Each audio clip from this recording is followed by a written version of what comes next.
ইব্রাহিম আলাইহিস সালামকে যখন গর্তের ভিতরে রেখে দিয়েছে, বাঘ আল্লাহর নবীকে আক্রমণ করে না, হামলা করে না, আল্লাহর পয়গম্বরের উপরে কোনো আঘাত করে না।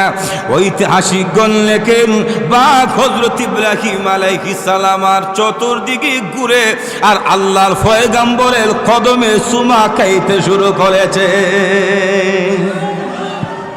আকুজুর এখন না নমরুদ এমন দৃশ্য দেখার পরে আশ্চর্যান্বিত হয়ে গেল।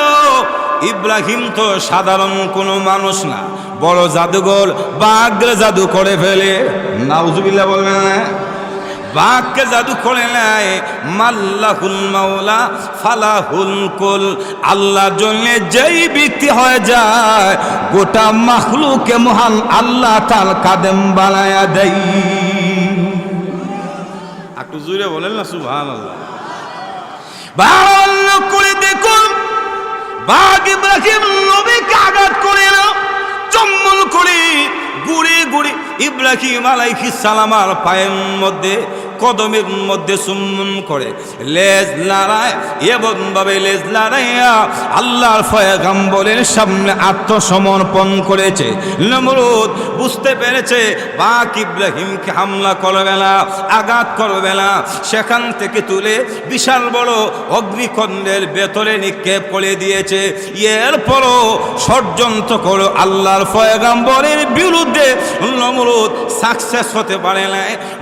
আল্লাহ রব্বুল আলামিন এই তৌহিদবাদী ইব্রাহিম আলাইহিস সালামের জন্য আগুনকে ফুলের বাগানে পরিণত করে দিয়েছে।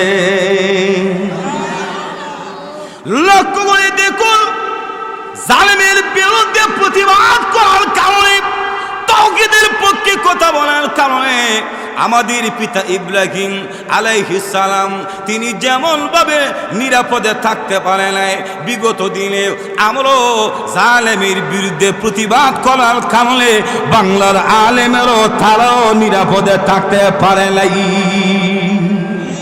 যত জুলুম আর অত্যাচার আসুক না কেন, ইব্রাহিমের সন্তানেরা কখনো বাতিলের সামনে মাথা নত করবে না। জুড়ে বলেন ঠিক কিনা? আরো জুড়ে বলেন ঠিক কিনা?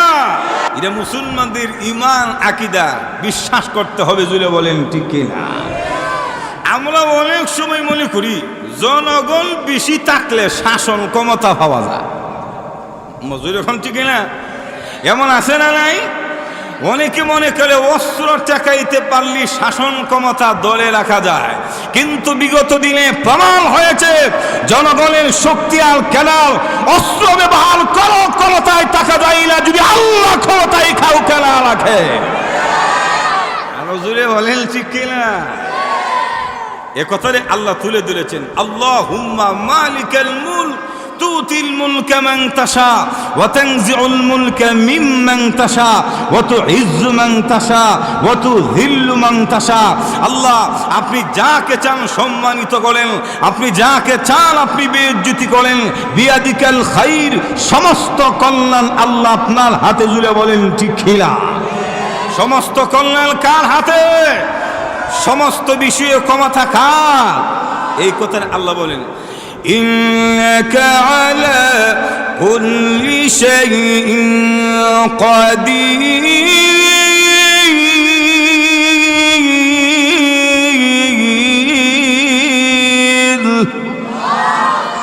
সমস্ত শক্তি সমস্ত ক্ষমতা কার? এজন্য আল্লাহ যেহেতু কাউকে রাজত্ব দান করেন, আল্লাহ যেহেতু কাউকে ক্ষমতা দান করেন, এজন্য ক্ষমতা পাওয়ার পরে অহংকার করা যাবে না, আত্মগরিমা করা যাবে না, মানুষের উপর জুলুম অত্যাচার নিপীড়ন চালানো যাবে না। জুড়ে বলেন ঠিক কিনা? আরো জুড়ে বলেন ঠিক কিনা? কারণ আল্লাহ ক্ষমতা দেওয়ার পরে কেউ যদি জুলুম করে, কেউ যদি সীমা লঙ্ঘন করে, সেই ক্ষমতাতে আল্লাহ রাখেন না, কারণ আল্লাহ সীমা লঙ্ঘনকারীকে পছন্দ করে না। এটা আমার কথা না, আল্লাহ কুরআনে বলছেন। বলবো? একটু জোরে বলেন, ইন্নাল্লাহা লা ইউহিব্বুল মু'তাদিন।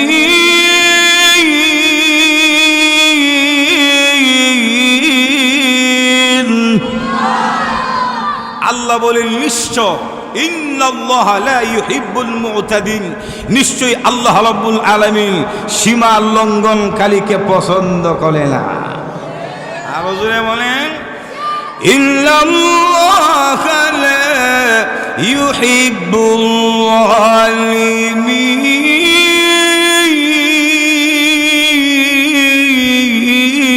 যালিমিন। আল্লাহ বলেন নিশ্চয়ই তিনি জালেমকে পছন্দ করে না। আরো জোরে বলেন ঠিক কিনা? আরো জোরে বলেন। তো অনেক সময় আমাদের ধারণা খারাপ হয়ে যায় যে আল্লাহ জালিম পছন্দ করে না, কিন্তু দেখা যায় জালিমের বিরুদ্ধে তো বদদোয়া করার হলো, বদদোয়া তো দলে না। জোরে বলেন ঠিক কিনা? আমরা চাই তাড়াতাড়ি ধরে লইতো, কিন্তু না, আল্লাহ বলেন না ওয়ালা তাহসাবান্নাল্লাহা গাফিলান আম্মা ইয়ামালুজ জালিমুন। আল্লাহ রাব্বুল আলামিন বলেন লা তাহসাবান্নাল্লাহা গাফিলান আম্মা ইয়ামালুজ জালিমুন। হে রাসূল, আপনি ধারণা করবেন না, এ বিশ্ববাসী তোমরা এই কথা ধারণা করো না যে জালেমরা যা করে এই বিষয়ে আল্লাহ গাফেল, আল্লাহ জানেন না, এমন ধারণা করবে না। ইন্নামা লিয়াখিরু লিয়াউমিন তাশখাসু ফীহিল আবসার। কেবলমাত্র আল্লাহ রাব্বুল আলামিন জালেমদেরকে কিছু সময় সাথ দিয়া থাকেন, কিন্তু যেদিন ধরেন তখন জমিনে পা রাখার ক্ষমতা আল্লাহ দেন না। আরো জোরে বলেন ঠিক কিনা?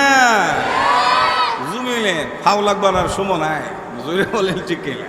তো লক্ষ্য করে দেখেন, এখানে আল্লাহ রাব্বুল আলামিন বলেছেন ইন্নামা ইউআখিরুল ইয়াউমিন। ইয়াউমিন দ্বারা যদিও পরকালের কথা আল্লাহ বুঝিয়েছেন, কিন্তু রাসূলের হাদিসের মধ্যে এসেছে হযরত আবু বকর সিদ্দিক রাদিয়াল্লাহু তাআলা তিনি বলেন আল্লাহর হাবিব বলেছেন জালেমদের বিচার পরকালে করলো, পরকালের শাস্তির পাশাপাশি আল্লাহ রাব্বুল আলামিন দুনিয়াতে করেন। কারণ রাসূল বলেছেন দুইটা পাপের শাস্তি আল্লাহ দুনিয়াতে দেন, এর মধ্যে একটা হলো আত্মীয়তার সম্পর্ক ছিন্নকারী। আমাদের সমাজে আত্মীয়তার সম্পর্ক ছিন্নকারী আছে না নাই? আর রাসূলে বলেন দুই নম্বরে রাসূল বলেন জুলুম। যারা জুলুম করে পরকালে তো তাদের শাস্তি থাকবেই, বরং দুনিয়া তো আল্লাহ রাব্বুল আলামিন জালেমের বিচার করেন। জুলুম কখনো দুনিয়ার শাস্তি থেকে রেহাই পাবেও। পৃথিবীর ইতিহাস খুঁজলে দেখা যায় কয়েকজন স্বৈরা শাসক বা জালেম, যাদের মধ্যে একজন ছিল মিস্টার নমরুদ। মজুরে বলেন ঠিক কিনা?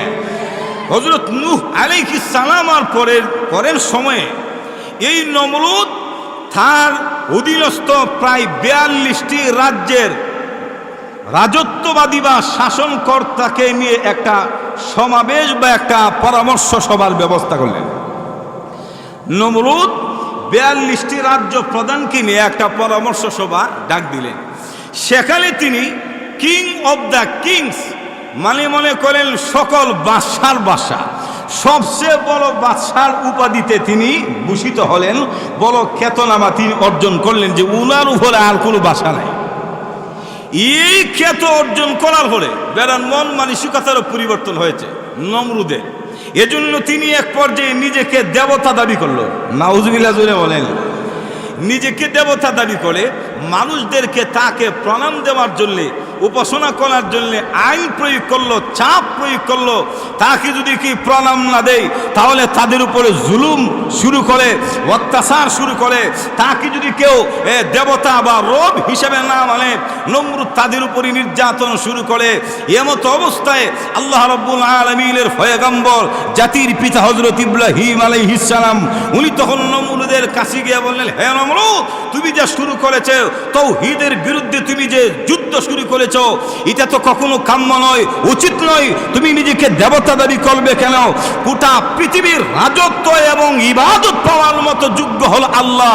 আল্লাহকে গোলামি করতে হবে। তোমার সামনে প্রণাম বা তোমাকে রব হিসেবে স্বীকৃতি দেওয়া যাবে না। জুড়ে বলেন ঠিক কিনা? কিন্তু দেখা গেল হযরত ইব্রাহিম আলাইহিস সালাম তিনি যখন প্রতিবাদ শুরু করছে, নমরুদ তখন ইব্রাহিম আলাইহিস সালামের বিরুদ্ধে লাগলেন।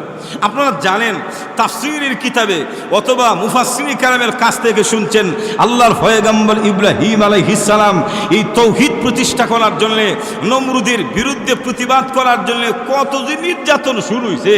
আগুনও তো দিছি, আগুনে দেওয়ার আগে হযরত ইব্রাহিম আলাইহিস সালামকে অন্যায়ের প্রতিবাদ করার কারণে, জুলুমের বিরুদ্ধে প্রতিবাদ করার কারণে আল্লাহর পয়গম্বরকে গর্তের ভিতরে একটা রয়্যাল বেঙ্গল টাইগার বা বাঘের সামনে রেখে দিয়েছে।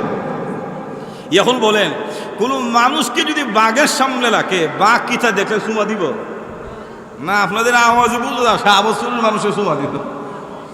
বাঘ যদি দেখি যে কোনো মানুষ তার সামনে, তাহলে তুই শ্বশুর বাড়ির ফুলাও কুরমা মনে করবো। মজুর এখন টিকে নেয়। কিন্তু লক্ষ্য করে দেখুন আল্লাহর নবী হযরত ইব্রাহিম আলাইহিস সালামকে যখন গর্তের ভিতরে রেখে দিয়েছে, বাঘ আল্লাহর নবীকে আক্রমণ করে না, হামলা করে না, আল্লাহর পয়গম্বরের উপরে কোনো আঘাত করে না। ঐতিহাসিকগণ লেখেন বাঘ হযরত ইব্রাহিম আলাইহিস সালামের চতুর্দিকে ঘুরে আর আল্লাহর পয়গম্বরের কদমে চুমা খাইতে শুরু করেছে। আকুজুর এখন না নমরুদ এমন দৃশ্য দেখার পরে আশ্চর্যান্বিত হয়ে গেল। ইব্রাহিম তো সাধারণ কোনো মানুষ না, বড় জাদুঘর, বাঘরে জাদু করে ফেলে। নাউজুবিল্লাহ বলবেন না? বাঘকে জাদু করে নেয়। মাল্লাহুল মাওলা ফালাহুল কুল, আল্লাহর জন্য যেই ব্যক্তি হয়ে যায় গোটা মাখলুকে মহান আল্লাহ তার কাদেম বানায়া দেয়। একটু জোরে বলেন না সুবহানাল্লাহ। ভালো করে দেখুন, বাঘ ইব্রাহিম নবীকে আঘাত করে না, চম্বল করে ঘুরে ঘুরে ইব্রাহিম আলাইহিস সালামের পায়ের মধ্যে, কদমের মধ্যে চুম্বন করে লেজ লড়ায়, এমন ভাবে লেজ লড়াইয়া আল্লাহর পয়গম্বরের সামনে আত্মসমর্পণ করেছে। নমরুদ বুঝতে পেরেছে বাঘ ইব্রাহিমকে হামলা করবে না, আঘাত করবে না। সেখান থেকে তুলে বিশাল বড় অগ্নিকুণ্ডের ভেতরে নিক্ষেপ করে দিয়েছে। এরপরও ষড়যন্ত্র করে আল্লাহর পয়গম্বরের বিরুদ্ধে নমরুদ সাকসেস হতে পারে না। আল্লাহ রব্বুল আলামিন এই তাওহীদবাদী ইব্রাহিম আলাইহিস সালামের জন্য আগুনকে ফুলের বাগানে পরিণত করে দিয়েছে। লক্ষ্য করে দেখুন, জালেমের বিরুদ্ধে প্রতিবাদ করার কারণে, তাওহীদের পক্ষে কথা বলার কারণে আমাদের পিতা ইব্রাহিম আলাইহিস সালাম তিনি যেমন ভাবে নিরাপদে থাকতে পারে নাই, বিগত দিনে আমরাও জালেমের বিরুদ্ধে প্রতিবাদ করার কারণে বাংলার আলেমেরও তারাও নিরাপদে থাকতে পারে নাই। যতই জুলুম আর অত্যাচার আসুক না কেন, ইব্রাহিমের সন্তানেরা কখনো বাতিলের সামনে মাথা নত করবে না। জুড়ে বলেন ঠিক কিনা? আরো জুড়ে বলেন ঠিক কিনা? অসুবিধা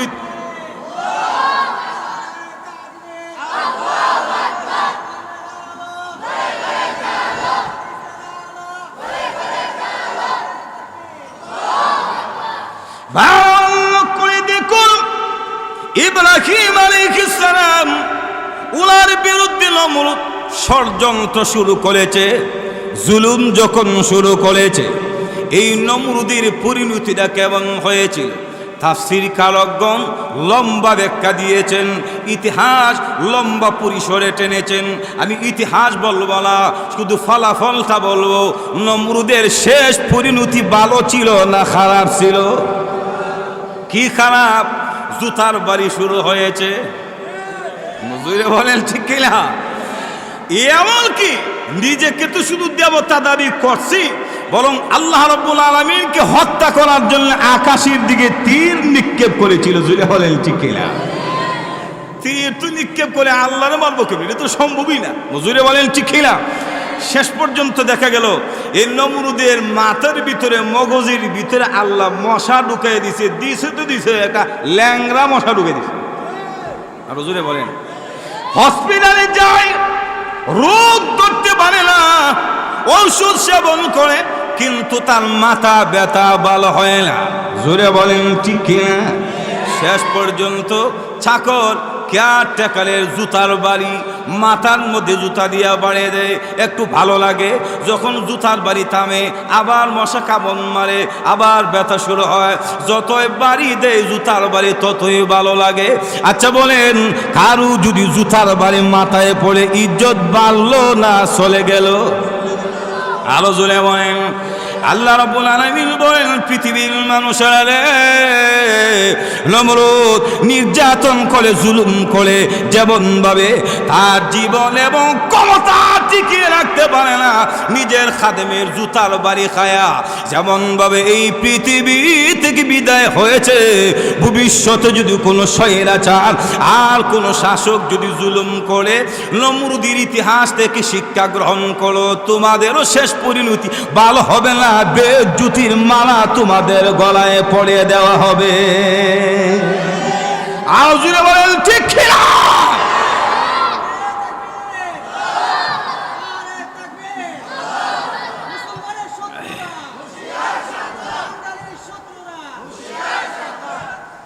এটা হলো পৃথিবীর ইতিহাসে সর্বপ্রথম স্বৈরা শাসক মিস্টার নমরুদ। জুড়ে বলেন ঠিক কিনা? দুই নম্বরে আরেকজন আছে সবচেয়ে বেশি আলোচিত, যার নাম হলো ফেরাউন। জোরে বলেন ঠিক কিনা? এই ফেরাউন হযরত মূসা আলাইহিস সালাম ওনার উপরে জুলুম আর নির্যাতন করেছে, কম করে নাই। জোরে বলেন ঠিক কিনা? এই ফেরাউন এত পরিমাণ জুলুম আর নির্যাতন করেছে, আল্লাহু আকবার। এই ফেরাউনের বিরুদ্ধে অবস্থান নেওয়ার কারণে মূসা আলাইহিস সালাম এবং তার উম্মতরা পর্যন্ত নিরাপদে থাকতে পারে নাই। কথা বলেন ঠিক কিনা?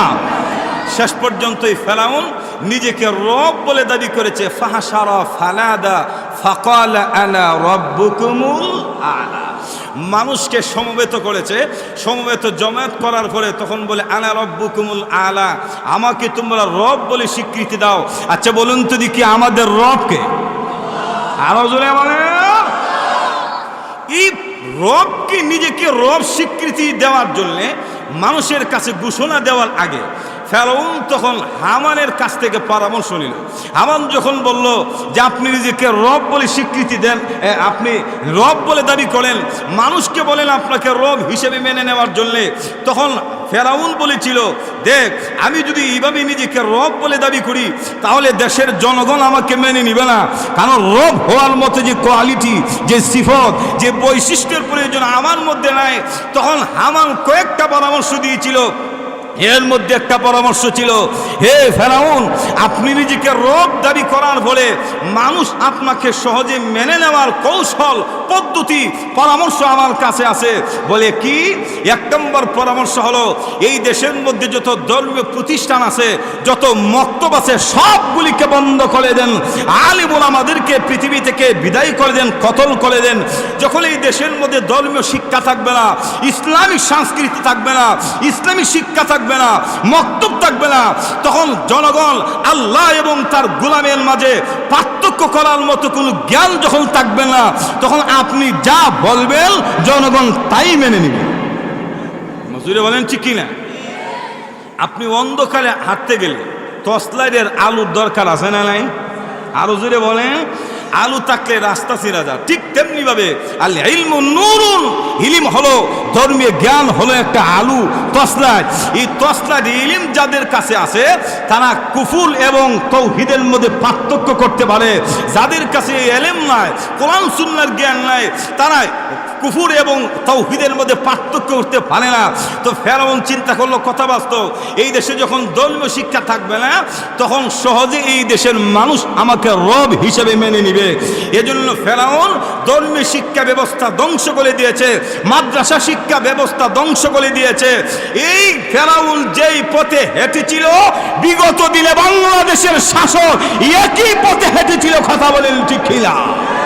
কারণ স্বাধীনতার পরে বাংলাদেশের শিক্ষা সিলেবাসে যেই পরিমাণ ষড়যন্ত্র হয়েছে, নাস্তিকবাদী, কুফরি এবং হিন্দু আলী যে কম ঢুকিয়েছে, স্বাধীনতার পরে বিগত দিনে কোনো সরকার এই মুসলমানের সিলেবাসে এমনভাবে হাত দেয় নাই। কথা বলেন ঠিক কিনা?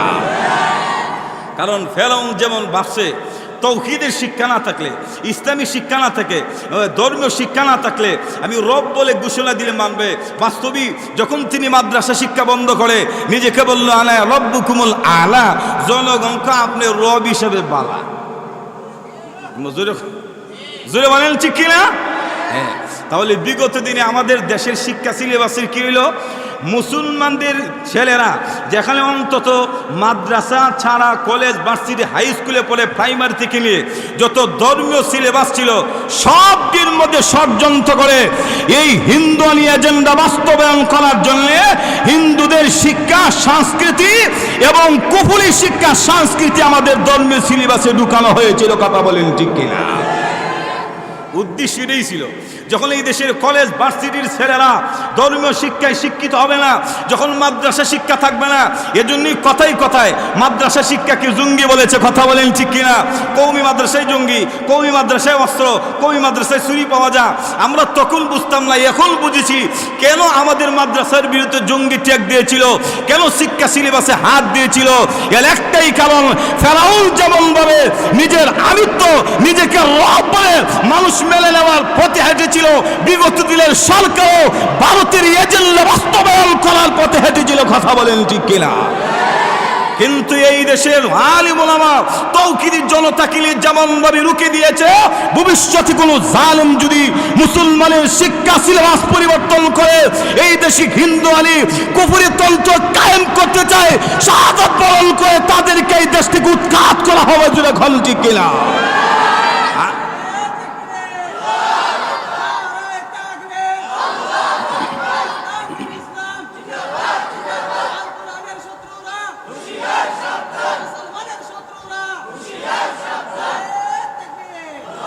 বার আমার লক্ষ্য করে দেখেন, ফেরাউনের জুলুমের প্রতিবাদ করেছিল আল্লাহর পয়গম্বর হযরত মূসা আলাইহিস সালাম। কথা বলেন ঠিক কিনা? শেষ পর্যন্ত তার জুলুমের মাত্রা এত বেশি ছিল, আল্লাহ রাব্বুল আলামিন বললেন, হে মূসা, আর এখানে থাকার দরকার নাই, তোমার দল বললিয়া দেশ ছেড়ে দাও। গেল দেশ ছেড়ারও যখন রওনা দিল, হাঁটতে হাঁটতে বহু দূর যাওয়ার পরে দেখে নীল নদ, বিশাল বড় এক নদী। এখন নদী কিভাবে পাড়ি দিবে?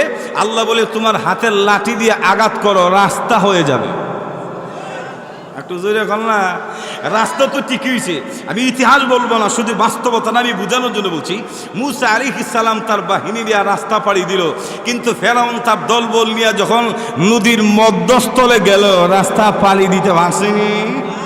একটু জোরে এখন না। তখন নদীর মধ্য থেকে কেউ আইসব না, এখন দিয়ে এদিকে যাইতে পারলে এদিকে যাইতে পারলে, তখন বলে আমানতু আন্নাহু লা ইলাহা ইল্লাল্লাযী আমানাত বিহি বানু ইসরাঈল, আমি ঈমান আনলাম ওই সত্তার উপরে যিনি ছাড়া আর কোনো ইলাহ নাই। আমি ঈমান আনলাম বনি ইসরাঈল যার উপরে ঈমান এনেছে। এই অবস্থায় আল্লাহ রাব্বুল আলামিন বলেন, আল আন, এখন তোমার সময় হয়েছে, কাদ আসাইতা মিন ক্বাবলু ওয়া কুনতা من المفسدين।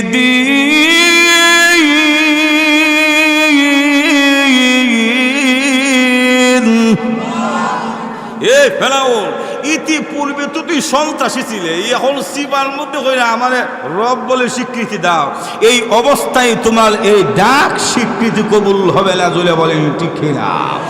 বারবার লক্ষ্য করে দেখেন, আল্লাহ রাব্বুল আলামিন এই পৃথিবীর দ্বিতীয় স্বৈরা শাসক এবং জালেম ফেরাউনকে আল্লাহ নীল নদের পানিতে, কাদা মাটিতে সুবাইয়া মেরে আল্লাহ রাব্বুল আলামিন বলেন, ফাল ইয়াউমা নুনাজ্জিকা বিবাদানিকা, আমি আল্লাহ তোমার দেহটাকে সংরক্ষণ করে রাখবো। এজন্য মিশরের ফেরাডোমের মধ্যে তার দেহটা এখনো আছে। কেন? যাতে করে ভবিষ্যৎ প্রজন্ম ফেরাউনের ইতিহাস থেকে তার দেহ থেকে শিক্ষা গ্রহণ করে আর স্বৈরাচারের খাতায় নাম না দেই, জালেমের খাতায় নাম না দেই। কিন্তু দেখা গেল ফেরাউনের হাতে যারা হেঁটেছে, ফেরাউনের শিক্ষা থেকে যারা শিক্ষা গ্রহণ করে নাই, তার ইতিহাস থেকে যারা শিক্ষা গ্রহণ না করে জুলুমের মাত্রা নির্যাতন শুরু করেছিল, তাদের পরিণতি হলো ফেরাউনের চেয়ে আরো ভয়ঙ্কর রূপ ধারণ করেছিল। কথা বলেন ঠিক কিনা? আরো জুড়ে বলেন ঠিক কিনা? আমাদের বিগত দিনে এই দেশে একজন শাসক ছিল, তিনি ভূমিকা খুব অভিনয় জানতেন। অভিনয়টা পুরাপুরি মোটামুটি ফেরাউনের মতোই। মজুর এখন ঠিক কিনা? ফেরাউন ধর্মীয় শিক্ষা ব্যবস্থা ধ্বংস করছে, মাদ্রাসা মক্তব বন্ধ করছে, আর তিনি এই দেশের শিক্ষা সিলেবাসের ভিতরে হিন্দুয়ানি শিক্ষা ঢুকাই দিছে। তাহলে ফেরাউন যেই পথে হাঁটছিল তিনি, কথা বলেন ঠিক কিনা? ইউসুফ আলাইহিস সালাম উনার ভাইরা ওনাকে হত্যা করার জন্য কূপের মধ্যে নিয়ে ফেলছে, কিন্তু দেখা গেল কূপের মধ্যে ফেলে বাবার কাছে গিয়ে সাধু সাজে গেছে। মজুরে বলেন ঠিক কিনা? ওয়াজাউ আবাহুম ইশাইয়াবকুন, তারা কেঁদে কেঁদে বাবার কাছে বলতো, আব্বা বাঘে খাইলাইছি ইউসুফ রে, আমরা দেখছি না। মজুরে এখন ঠিক কিনা? আসলে বাঘে খাইছে না তারা গর্তের ভিতরে ফেলছে। তো বিগত দিনের একজন শাসক ছিল আমাদের দেশে, স্বৈরাচার জালেম, তিনিও ইউসুফ আলাইহিস সালামের ভাইরা যেমন খুনির খাতায় নাম দিয়েছিল, তিনিও নাম দিয়েছে। মানুষ যখন তার কাছে গিয়ে সান্ত্বনার জন্য যেত, সন্তান হারা, পিতা হারা, মা হারা, বাবা হারা গেলে তিনি অভিনয়টা মোটামুটি নায়ক নায়কের চেয়ে আরো বেশি করেছে। কেঁদে কেঁদে বলতো, পরিবারের বেদনা কত যে কষ্ট আমি বুঝি, আমি তো স্বজন হারা। এদিক দিয়ে মানুষের কাছে কান্নার অভিনয় কত, তলে তলে মানুষের এই কণ্ঠবোধ করে মানুষ হত্যা করার জন্য আইনাগরের ব্যবস্থা করেছিল।